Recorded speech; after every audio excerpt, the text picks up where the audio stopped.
ganito, kung hindi lang din ganyan, kung hindi lang ganon, kung hindi lang ginanyan, kung hindi lang ganire, kung hindi lang na ganyan. Ang daming pasakali, ang dami mong dahilan. Lagi kang may dahilan, nasaan ang solusyon? Kapag nagkamali, gagawa ng ilusyon. Hindi ko kasalanan ang madalas mong linya. Sa sarili mong anino ay ayaw mong magpakita. Ayaw sa katotohanan, tila kasi salamin. At ayaw mong harapin, ego ay sasaktan lang din. Laging may drama, puro paliwanag. Iwas ka ng iwas, di ka ba nababagabag? Pag bumagsak ang plano, hanap lagi masisisi. Sistema, mundo, gobyerno, paborito mong sisihin. Pero kung yung iisipin, baka ayaw mong malaman na panay ka lang reklamo, ang sarili mo ang kalaban.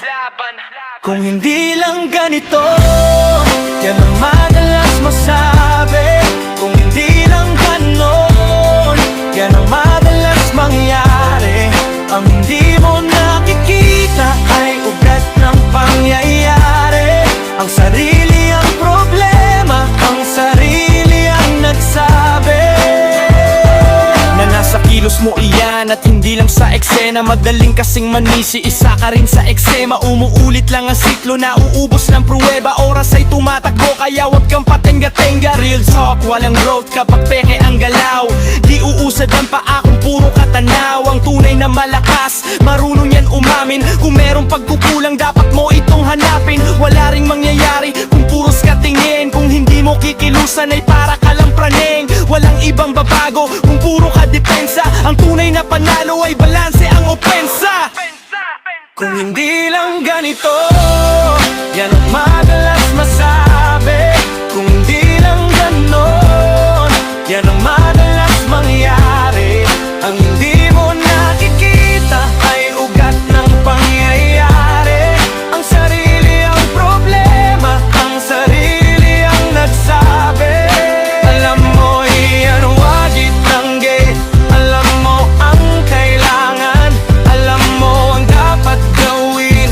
Aahon sa kahirapan, kung hindi mo kikilusan at panay ka alinlangan, hindi mo malalagpasan ang sarili mong kahingaan.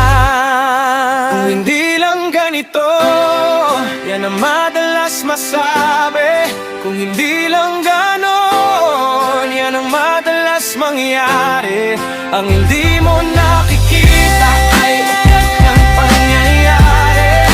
Ang sarili ang problema, ang sarili ang nagsabi. Kung hindi lang ganito, yan ang madalas masabi. Kung hindi lang ganon, yan ang madalas mangyari. Ang hindi mo nakikita ay ugat ng pangyayari. Ang sarili